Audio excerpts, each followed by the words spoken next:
Welcome back to TVB News. A Maine judge ruled on Friday that a U.S. nurse who treated victims of Ebola in West Africa does not need to continue to be confined to her home.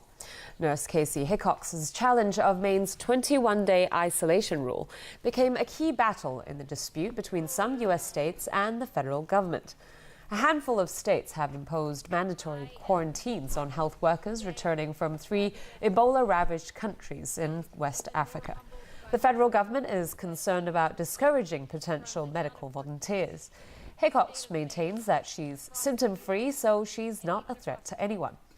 While she may travel freely in public, the judge ordered that Hickox must continue direct monitoring of her health, coordinate travel plans with health officials, and report any symptoms.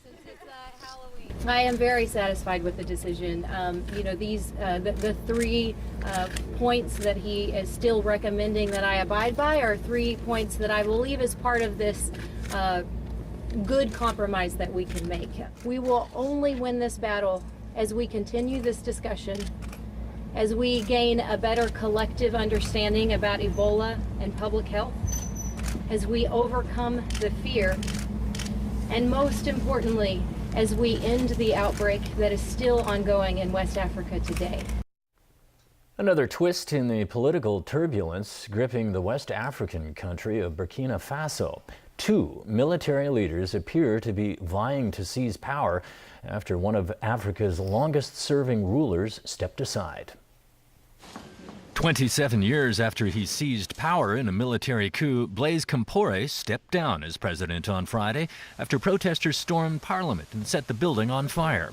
He had been the 6th military leader to rule Burkina Faso since the country declared independence from France in 1960. The 63-year-old had attempted to defy mounting pressure to step down over a proposed parliamentary vote that would have allowed him a 5th term as president. The announcement of his resignation sparked jubilation on the streets of the capital. "We got what we wanted, and it's good for us now that it's over," said this protester.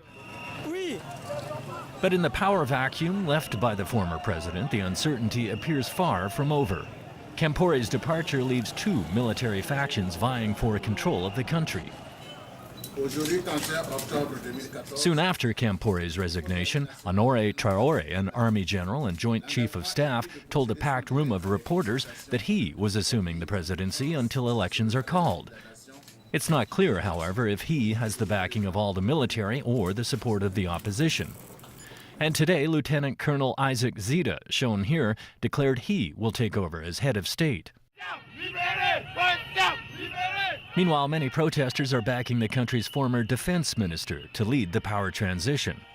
Under Burkina Faso's constitution, the head of the National Assembly is supposed to take office when the president resigns.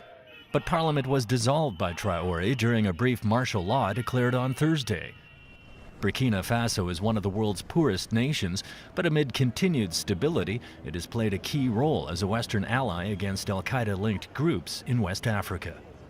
Massive protests in Hungary have forced that country's prime minister to back down from a plan to tax internet use. The tax would have required internet service providers to pay about 60 US cents per gigabyte of data traffic. However, companies would have been allowed to offset corporate income tax against the new levy.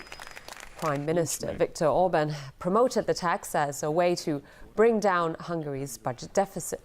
Protesters fear the telecoms and internet firms would pass the costs on to consumers. Orban says he will start consultations next year over internet regulation and potential ways to tax some of the revenue generated online. All right, James, over to you for sports. Yeah, we begin with English Premiership news. Going to be a real treat for fans. All eyes on Manchester Derby tomorrow. United will welcome back Wayne Rooney after his 3-match ban. City, meanwhile, will be without playmaker David Silva. Well, David has a problem with his ligament. Maybe he will be out around three weeks, so he will not be available for the Derby. Yes, he's a very important player, but I always say the same thing. I think that we have a squad, and We have to replace him with another players because every team has different problems with their players. I think it is one of the 38 matches we have to play. But for the fans, it's unbelievable, big rivalry. That's our goal also, to win this game. And I think it is possible. We are growing, we are developing ourselves, I think. And what we have seen of Manchester City the last matches were not so good.